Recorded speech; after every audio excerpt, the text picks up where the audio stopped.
Hey everyone, welcome back to the Popanimecomics Lounge, where I have with me the retrosexual and leader of the Green World Order, Anthony Greene, who is also known as the Uncle Jesse of Wrestling, who has wrestled for Chaotic Wrestling, Lucky Pro Wrestling, Northeast Championship Wrestling, Limitless Wrestling, and Beyond Wrestling, where your voice can be heard sometimes on commentary, to name a few companies you have worked for. So thank you for being on the show. Thanks for having me. I'm glad we were finally able to make it work out. Yeah, now I am super excited to have you on because you've been tearing it up, and I think you're getting a lot of attention as you've been professionally wrestling, and I put that in air quotes, for the last 7 years, and I'm sure you're going to correct me at some point on that professionally component, but I am very curious how you initially got into wrestling. So every time I do an interview or anyone just asks me, and they ask me, like, what are your first memories of wrestling? I remember early WCW. We're talking 95 WCW. I was only 2 years old. I remember Hogan and Ric Flair. I had all the action figures from that San Francisco toy maker era, and I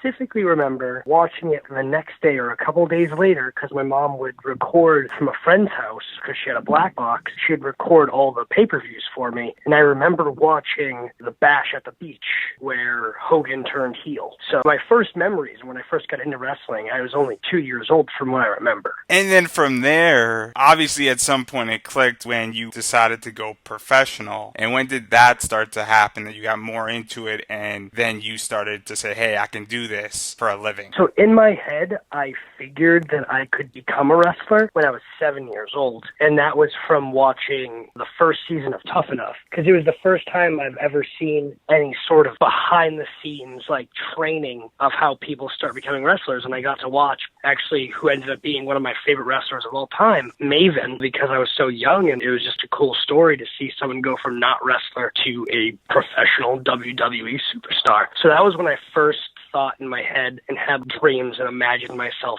on Tough Enough or wrestling on a show and stuff like that. But it wasn't until I was 13 years old where I actually found wrestling school from an old backyard wrestling friend that was only 5 minutes from my house. And it wasn't the best wrestling school. It wasn't the school that I ended up, I guess, fully training at, because I don't really consider my full training until I was 18 years old. But at 13, I learned how to take a fall, and I was able to make a lot of connections and network. So at such a young age, I was able to go to other shows and just, like, set up chairs or set up the ring and just do seminars and help out, which got me familiarized with all the other wrestlers. People got familiar with me, which is how I ended up starting to referee when I turned 16. And let's talk a little bit about refereeing. So why refereeing? How did that all come about, and what was that like for you? I honestly thought when I started refereeing, that was my calling. Like, I'm going to get signed to the WWE as a referee. I was 100% sold on that idea. And the reason why I started refereeing, and it wasn't even necessarily that I wanted to be a referee, but I knew I just wanted to be involved in the business. I love professional wrestling first. So if that's where I'm going to make, I guess, my most money, or if that's where I'm going to be my most successful, that's what I'm going to do. And at the time, I was only 16, and I was already able to notice, why are these people on these shows? Why is so-and-so refereeing on this show? They're terrible. They're doing their job awful. Like, I've been watching wrestling my whole life. You could just go to Dick's Sporting Goods, buy a ref shirt, and 10 times better than that person. I just love wrestling that much. So that's basically what I did. I went to Dick's Sporting Goods. I bought a brand new ref shirt. I had some black pleated pants and some black shoes, and I got booked on the same promotion that I started my training with, which back when I first started, it was called SRW, Strictly Ruthless Wrestling, which then turned into BCW, Bay State Championship Wrestling. And just a few notable people that have wrestled there. They've had Matt Taven, who actually main evented that show. I refereed the main event that evening. And they've also had guys like Vinny Marcellia, Bob Evans, and Pinky Sanchez on events as well. And I just thought that was my calling. It was kind of an easy way in. And at such a young age, I still knew, like, maybe I was too young to wrestle. There weren't many 15 to 18-year-old wrestlers locally. So I thought, hey, this is a good start.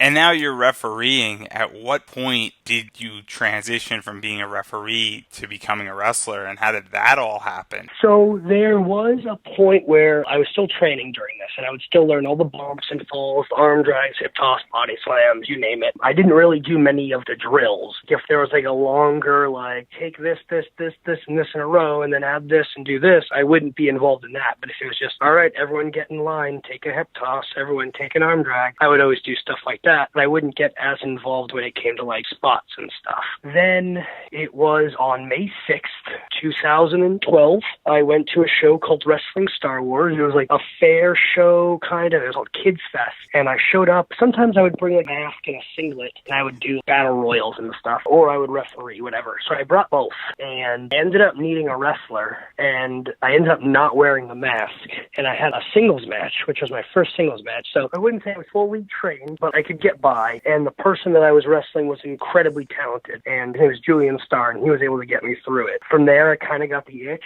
I found Spike Dudley's wrestling school a month after. I started training full-time at Spike Dudley's wrestling school, the Lockup, along with head trainers Nick Steele and H2O Ryan Waters. That was in June 2012, and a month later, they kind of got me into it right away, even though I still wanted to referee, and they kind of forced me to do more of those spots that I was uncomfortable with.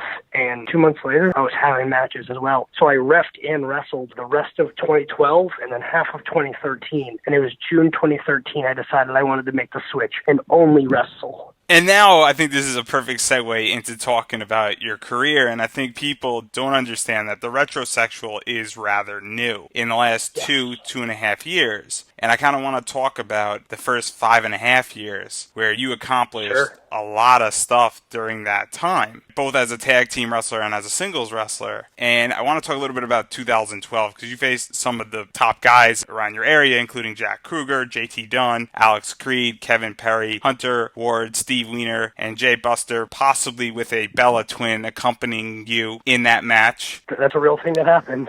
What was it like to face all these guys and be in all these matches starting out in your first year? It was definitely a good learning experience for me. I feel like some of those guys were still at the same level or possibly even a little less than me when it came to like understanding wrestling, because yes, they loved it, but there's something about my brain that works differently than most people's brains, especially with wrestling and stuff. So I think it helped me early wrestling guys with less experience just to make myself work harder and get better faster. And then also just a lot of the guys that I got to share locker rooms with, I feel like that helped me a lot really early on, being in locker rooms with guys like Brian Fury and H2O Ryan Waters, Bob Evans, Mike Pava, just to name a few. And then also those CTWE shows, which is where I wrestled Jay Busta, and I was managed by Brie Bella, and he was managed by Nikki Bella. Those shows were always stacked with like Ring of Honor guys, like Adam Cole was there. They've had Rhett Titus, Rhino, Trent Beretta. I'm just naming some of the guys that have been there. But like just being under their learning tree and being able to talk to them and ask them to watch my matches helped me a lot during that 2012, 2013 era. And what was it like to work with a Bella twin? Because obviously they're retired now, sort of, but they've accomplished so much in WWE, and we're going to get to a bunch of other people you wrestled in WWE in a little bit, but what was it like to kind of have that initial experience?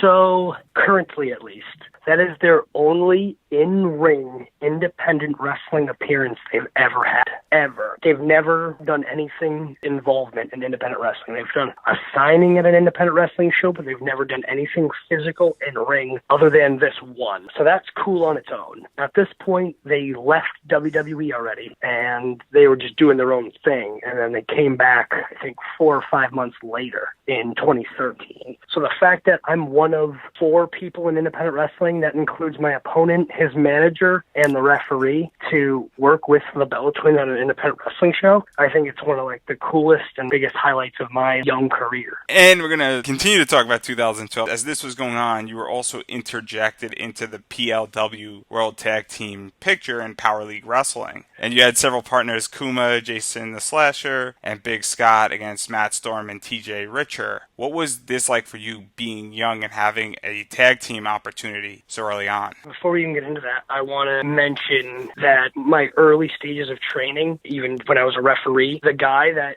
forced me to take a lot of those hip tosses, arm drags, and bumps was TJ Richter. So I do want to thank him for that during that time. And then, yeah, it was really cool. All those shows were fair shows, so really big crowds, all kids that didn't really know what pro wrestling was, and they were just watching a sight to see. And being so new, my first PLW match, I wrestled this guy, John Monroe. That was like my 3rd or 4th match ever. So places like PLW and NCW have always been the places to get your feet wet, and they're always the places to give the younger guys the opportunity. I want to thank them for doing that as well. And then being able to work with Matt Storm and TJ Richter, both guys that have been staples of New England wrestling since the mid-late 90s, and to be able to work with them, I think it helped me a lot early on just to maybe even understand selling and calling it in the ring and not just calling a bunch of high spots and stuff like that. And they were both really giving and really nice, and it was just really cool for me. It was all just part of like a big story to build me up. Each guy, if you can tell by their name, they're kind of monsters.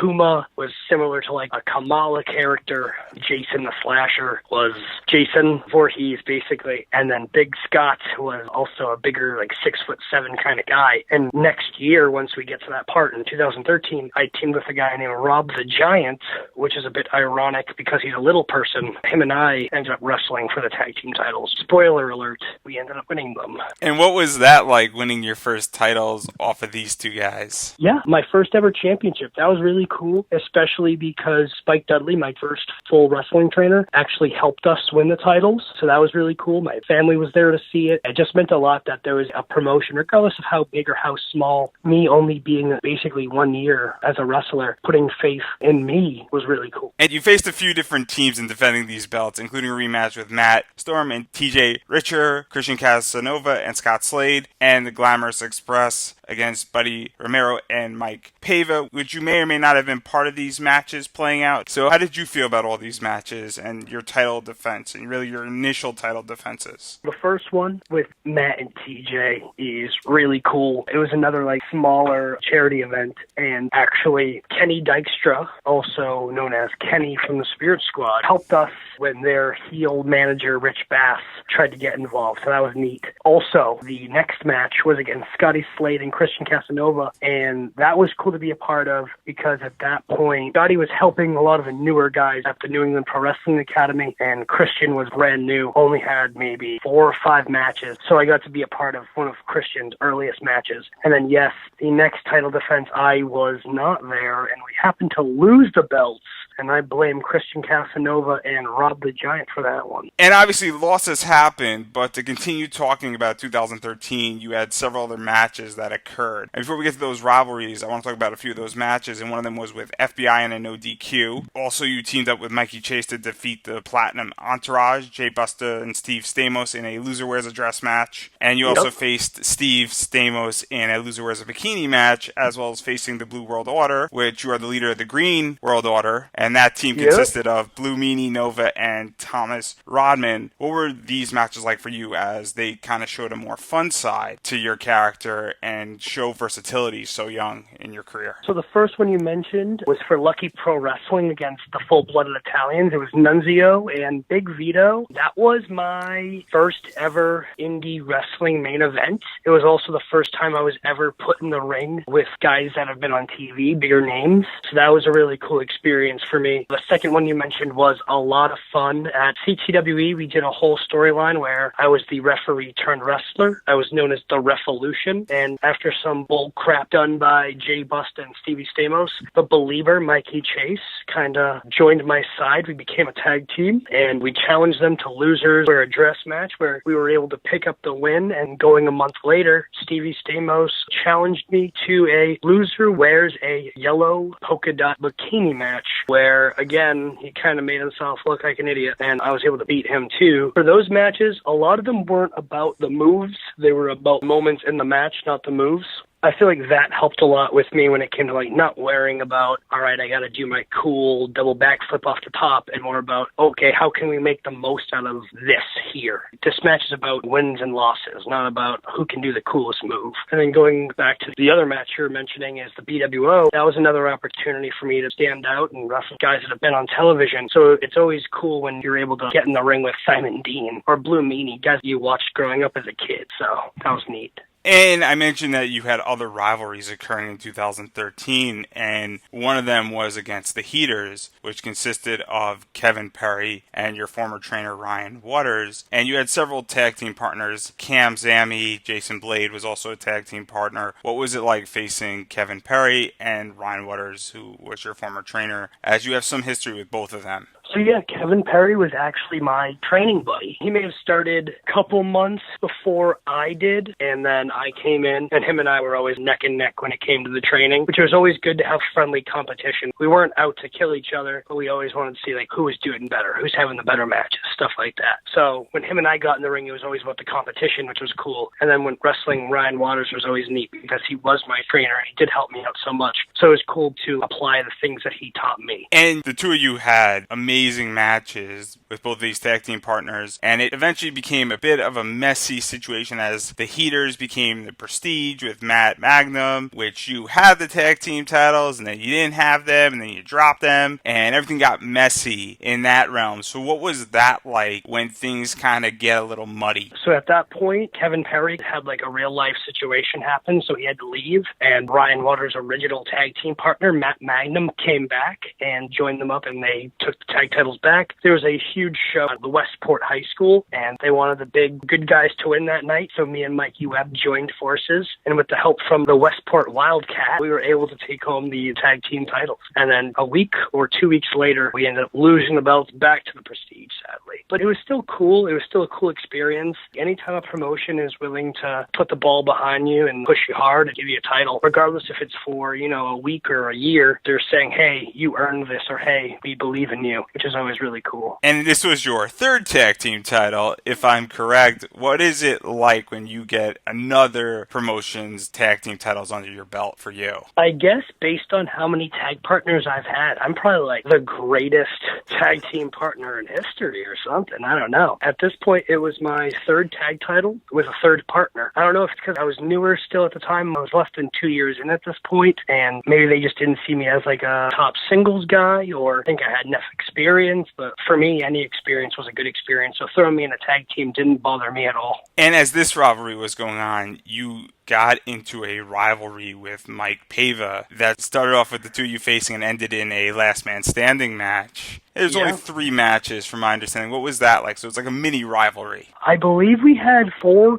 total. There was 2 matches in March, 1 match in April, and there was a bunch of gaga in between, and then we did a Survivor Series match too. But no, Mike Pava is a guy that has helped me so much, not necessarily when it came to training, but just going on the road with him was always cool. Like before I even had my license, he would take me to shows and referee and stuff. So he's still to this day is one of my best friends in and out of wrestling. Quick feel-good story about Mike Pava. His goal has always been to work in the ECW arena. He's always wanted to wrestle there. Sadly, he's stopped wrestling since because of injuries, and he's getting older, and he just doesn't have it anymore, or doesn't want to do it anymore. However he feels about it, I still think he can do it if he wanted. Regardless, I was able to get him to referee my match at CZW Cage Death 20 this past December. So though it was in a different way, he was able to work officially in the ECW arena. Side note, he's a great friend of mine. I love him. The feud was awesome. He helped me a lot. A lot of it was just me selling, and it was cool being able to build a story because the crowd that was there, they always understood it. It wasn't just one-off shows. It was a consistent fan base that followed what we were doing, so they were into the matches that we were having, so we didn't have to bust out everything every single show. We were able to kind of build up to the crescendo and build up to that last man standing match, which meant the most. And the reason why I bring this up is funny thing happens in wrestling sometimes where your enemies become your friends and sometimes become your tag team partners. And the two of you eventually formed a tag team back to the Fusion, and you captured the Northeast Tag Team Championships. What was that like for you, given that you were just fighting each other and now you're working together? Actually, I have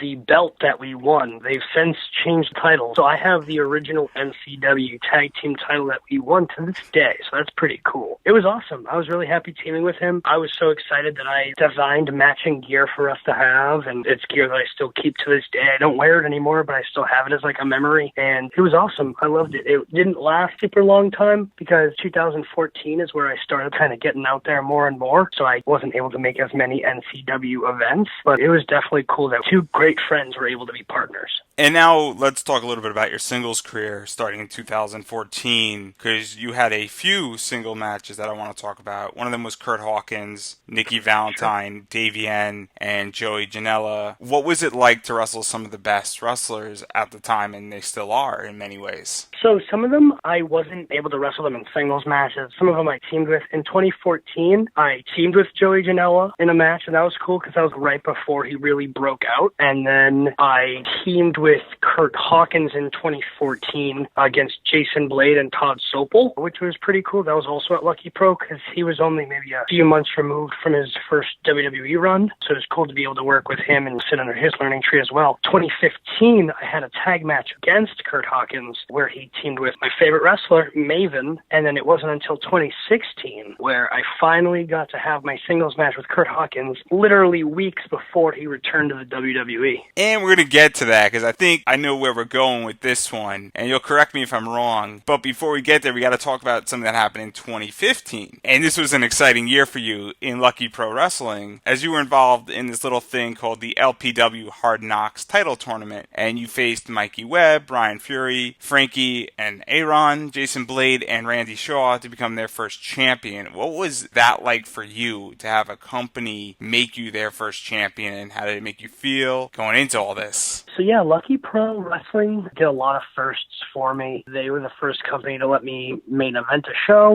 and that was also the main event of their first ever show. They were the first company to put me in the ring with like a bigger name to wrestle, and then I was their first ever Lucky Pro Wrestling Hard Knocks champion, which they called the workhorse title, basically the Intercontinental title. So that was really cool. All the guys you mentioned are incredibly talented. Brian Fury is where I ended up finishing my wrestling training, and I started training with him in November 2014. So at that point, I was training 3 or 4 months with him, and I was able to wrestle him on a show. Mikey Webb, one of my best friends, I was able to wrestle him that same night. Frankie Arion is a guy that I wanted to wrestle for a long time, and I was actually able to have 2 singles matches with him, which was neat. And then the finals of the tournament was a triple threat 30-minute Iron Man match, which is just incredibly unique and different in independent wrestling and just professional wrestling as a whole. So it was cool being a part of a match like that. And I don't think people realize this about you or the belt, but you defended this belt for over 700 days. And I think you're the longest reigning champ still as far as days go. And I don't think people realize who you faced. You faced Kurt Hawkins defending this belt, Scotty Slade, Todd Sopley, Cam Zagami, Little Guido, Christian Casanova, to name a few. And you've been in the ring with most of these guys, either tagging with them or against them in some way before this match. But what was it like to face them with a little more experience as well as the pressure of a title being on the line? It definitely made me more confident for a lot of those matches. A match like Cam Zagami, I know Cam Zagami through and through. I can read him like the back of my hand because him and I teamed for so long. So wrestling him, we kind of knew each other's stuff.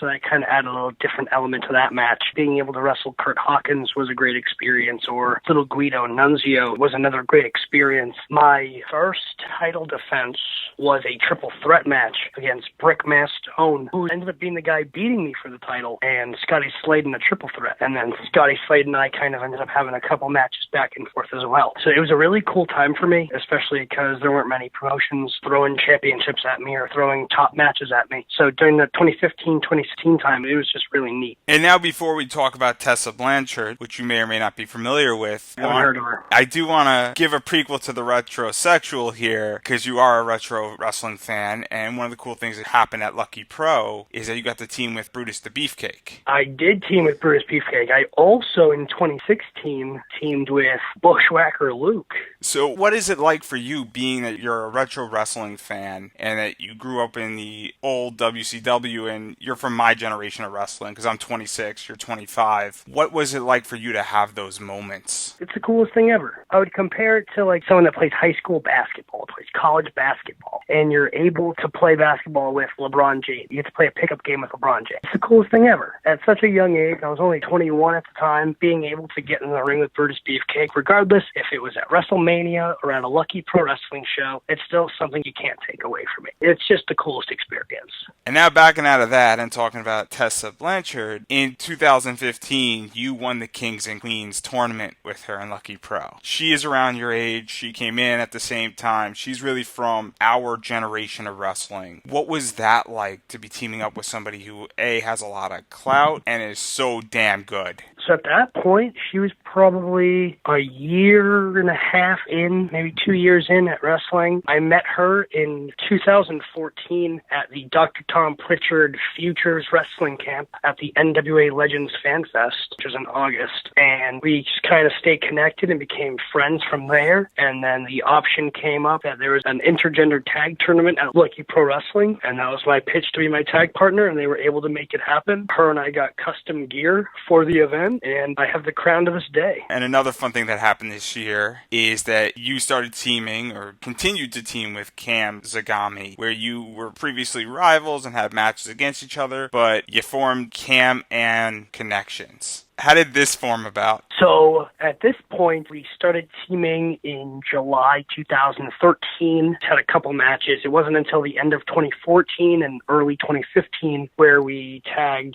rather consistently. But towards the end of the year of 2015, he ended up getting chosen for a reality show called American Grit. And at that point, he kind of just wanted to do his own thing. So he did his own thing for a while. And then all of 2016, we really didn't team much. And then 2017, it kind of turned into the Cam-Man reconnection. And that's where him and I had our most successful portion of our tag career because we kind of found ourselves, really. And that was just for Chaotic Wrestling. And I want to talk a little bit about this. So in 2015, the two of you captured the World Extreme Championship Wrestling titles, which you're sort of still in possession of them. And in Extreme, you wrestled Alpha Jr. and Lance Anoa'i, the Punk Rock All-Stars, Puerto Rican Brothers, the Dub Boys, South Philly's Finest, and Muscle Mayhem, to name a few, to really go on this quest for the gold. What was it like facing these teams and having these opportunities and really capturing these titles? So it was weird because I walked into the company in January 2015 and immediately was thrown in the main event with Cam to wrestle Lance Anoa'i and another gentleman. And we ended up in a disqualification. And then the next show we were challenged by Lance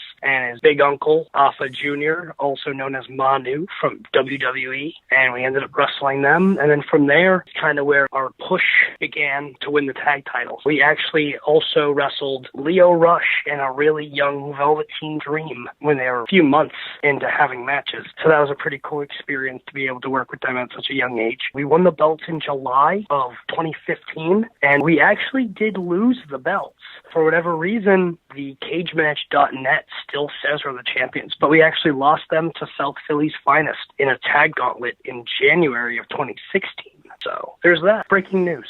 And then 2016 was really a dead year for this tag team, but then you guys reunited in 2017 in Chaotic Wrestling, and you faced teams like Team Friendship, Kurt Hawkins and Maven Huffman, Team Pazuzu, EYFBO, the Mill City Hooligans, which you've had several matches with, including winning the titles from the American Destroyers, Kill Nova, and the Spirit Squad. What was it like to face these teams and really have an amazing run as a tag team with each other? I think based on the names you just said, I feel like there's real no explanation for it. We got to wrestle Donovan Dijak. We got to wrestle EYFBO, aka LAX from Impact, the Spirit Squad, and then a local tag team that doesn't get enough credit, and that's the Logan Brothers. The Logan Brothers have been great for years.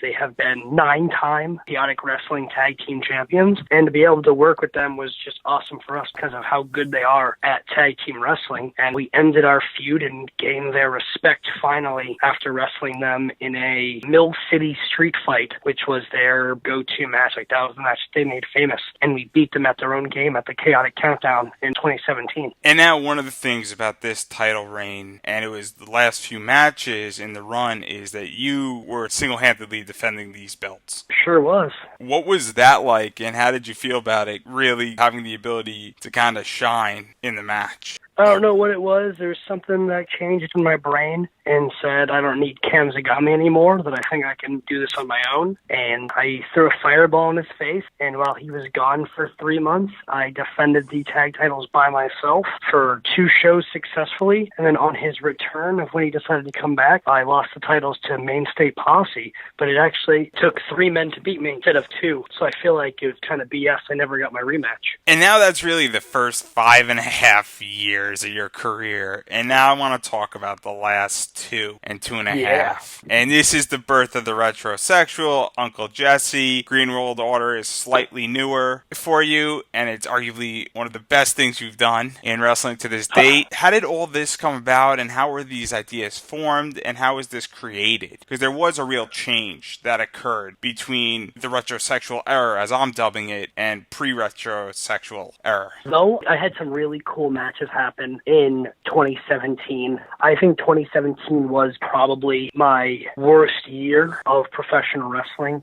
I don't think I went out of my way to do much. I was kind of complacent, and I felt like I just didn't want it anymore. In August of 2017, I was debating quitting by December, and I was just kind of over it. And that's just kind of what happens when you're 5-6 years in. You get that feeling like, oh, like, what are we doing this for? And that was the feeling that I was getting. And then in December, it was gut check time. What am I going to do? And instead of taking my ball and going home, I decided to just reinvent myself and find something new that would at least make me happy. And I talked to a few friends in a group chat, and I kind of pitched this idea after being told that I'm not as big as Brian Cage. I'm not as jacked as Brian Cage, and I'm not as athletic and as flippy as AR Fox. So what do I have that's going to make me different? And I said my charisma, and that's where the whole retrosexual name came about. And when I was asked questions about what the character would do, I was able to answer them with ease, and I just kind of found myself and found something that I felt like I could latch on to. And that was that persona. And that's kind of just how it was born. And now the retrosexual has a few distinguishing characteristics.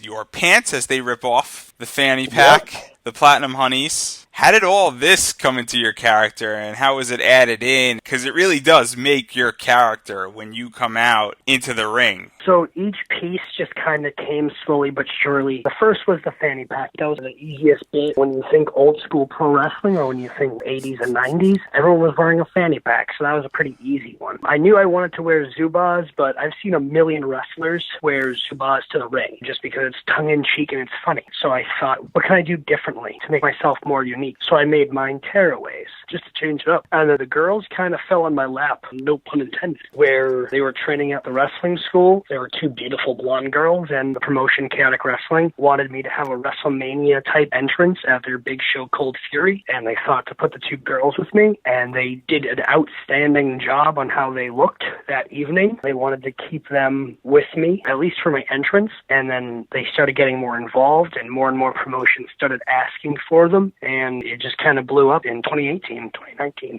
And I think we should mention that the Platinum Honeys, they are, I believe, the WSU Women's Tag Team champs right now. Yeah, they are. So they're not just a pretty face. They are both really good wrestlers. Yes, very talented girls.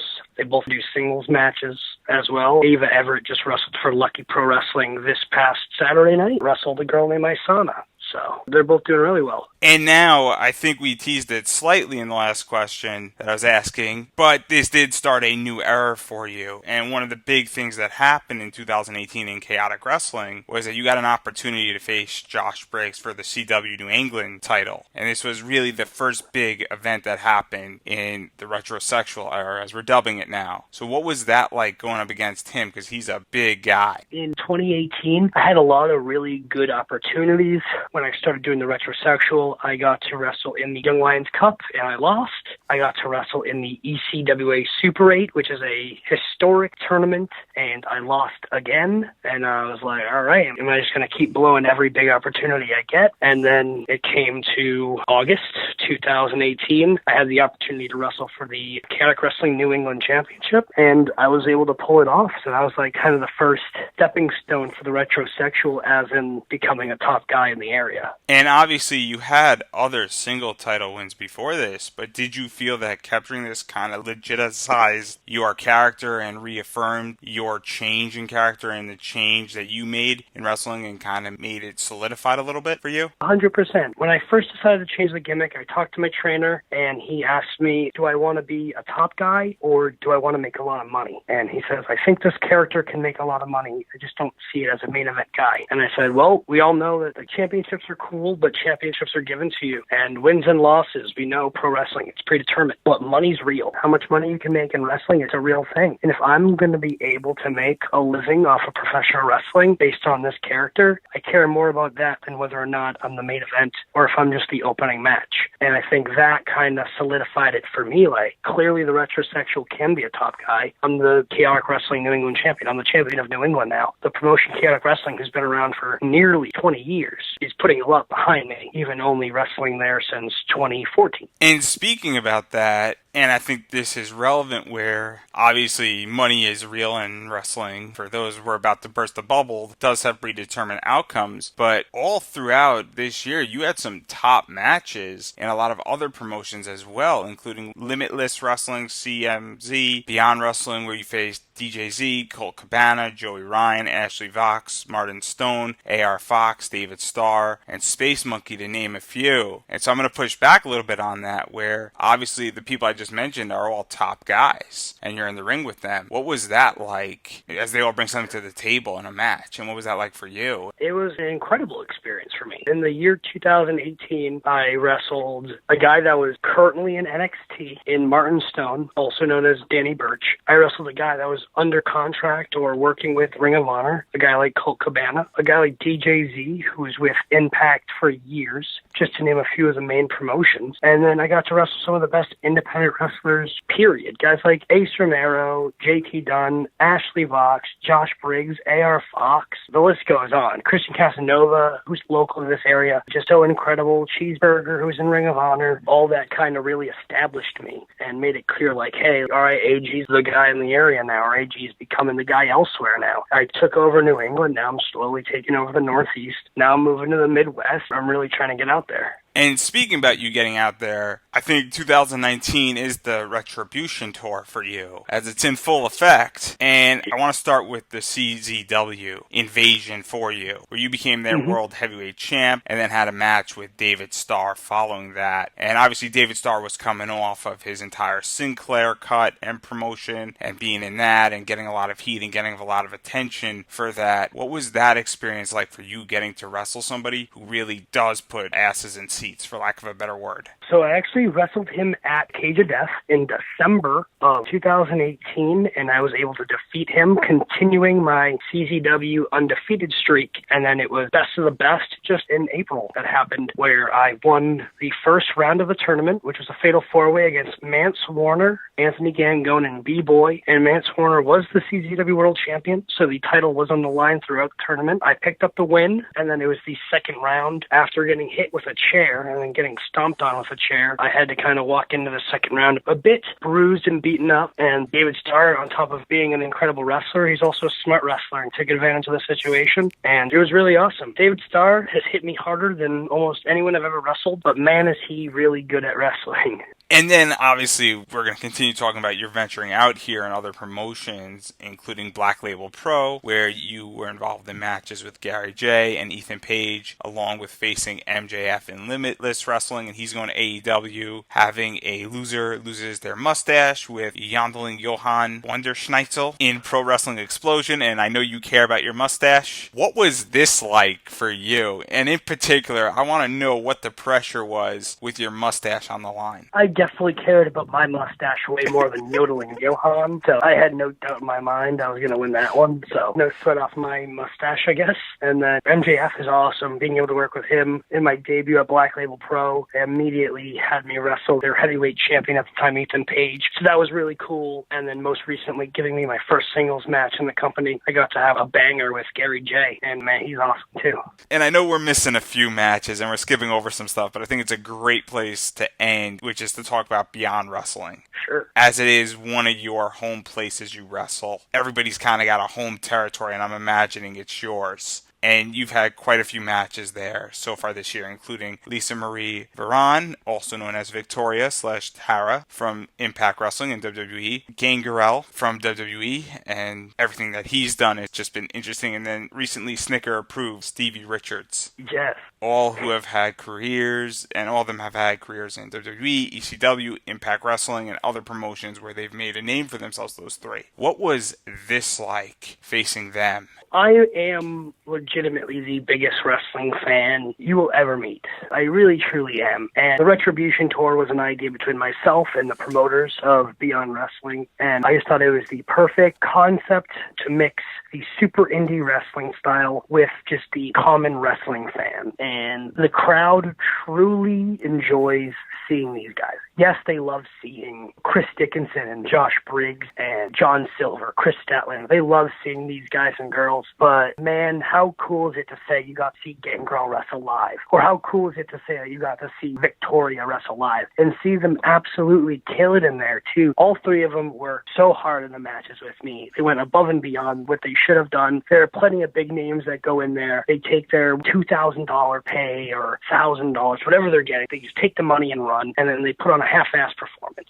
All three of them worked their asses off and put on a show, and they were all so kind, not just to me, but to the fans during the meet and greet. And honestly, I couldn't have asked for a better first three opponents, and I hope whoever's lined up for the future, I get the same expectation of the three that I had. They were just all so awesome, and they were all so good. Special highlight was Gangrel. Gangrel's a guy I've wanted to wrestle for years, since I met him in 2015, because he just works so hard, and that's a guy that hustles and has never taken a night off in his life. And I've seen these matches, and a lot of people, hopefully, who are listening have seen these matches, and in many ways, unfortunately sometimes in wrestling, and we see it with WWE and other promotions where a loss hurts somebody, and I feel, and I don't know how you feel about this, and I'm curious, it doesn't seem that you were hurt in any which way by them beating you. In fact, it almost seems that it benefited you and your career even more, especially with the nice words that Stevie Richards said to you at Lethal Lottery. I have to agree 100% with you. Man, I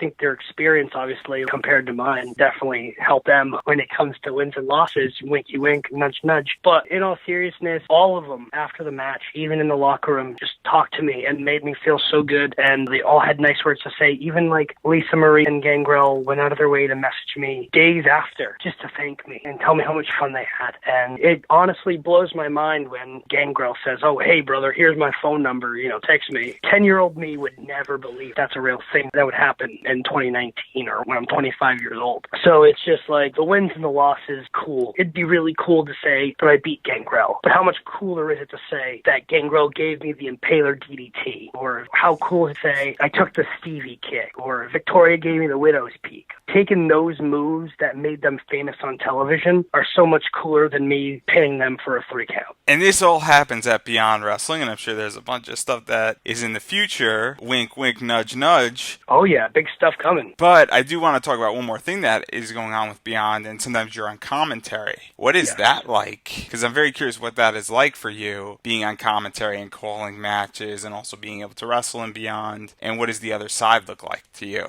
I will never discredit a commentator ever, because it is so incredibly strenuous and hard. I bumble over my own words sometimes. You don't want to talk over the other commentator. I was the color commentator. It was hard for me to just tell the story, and then I would see a cool move and I would love to yell Inzagiri, but I know that's not my place. But it was really cool. It was a cool experience, especially at old Beyond shows. You would just have a microphone and you would watch the match live. Now that it's filmed on IWTV.live, Independent Wrestling TV, promo code Beyond or promo code Uncharted for 20 days free. So you can watch Uncharted Territory for free for 2 weeks, and then I would charge you monthly. Quick plug there. It's so cool being able to watch it on a screen, and there's live cuts, and you can hear a person through a headset, and it's just such a more legitimate setup than the original Beyond days when they started in a barn. And will we get you back on commentary? Because after that Richard Holiday thing... Oh, so this week is Josh Briggs on commentary. Whenever this would air, when we're talking now, Josh Briggs will be back on commentary. And I'm not sure who's set up for the future weeks.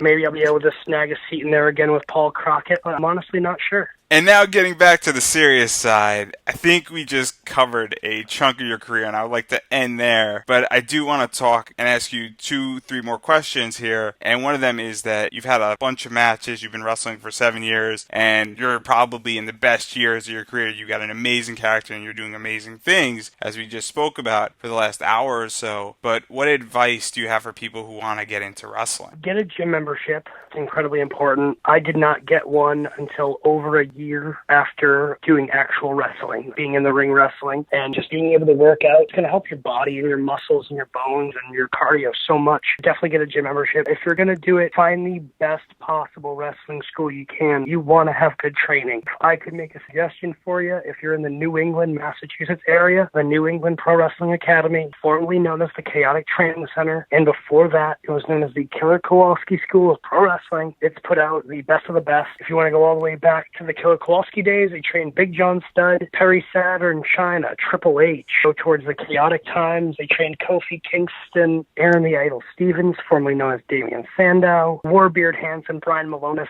and then you go to the New England Pro Wrestling Academy times, Mercedes, now you might know her as Sasha Banks, Donovan Dijak, Flip Gordon, Josh Briggs, myself. I think the names I mentioned are enough. Get good training. All wrestling schools are going to be expensive. Don't nickel and dime it. If you can afford it, find the best possible school you can. And then finally, I'd like to give you an opportunity to promote yourself. Do you have a Twitter, Facebook page, Instagram, merchandise? When are we getting Green New World Order shirts? So the Green World Order shirts I had way back in the day when I first had the match, and they were printed. And actually, Dijak called me out on it and said, 2013 custom printed GWO shirts, 2019 paint marker shirt. It's so true, but I wasn't expecting it to blow up as much as it did this past time. So there might be GWO shirts in the near future. I do have Twitter. It's at RetroAG. I have Instagram at RetroAG_.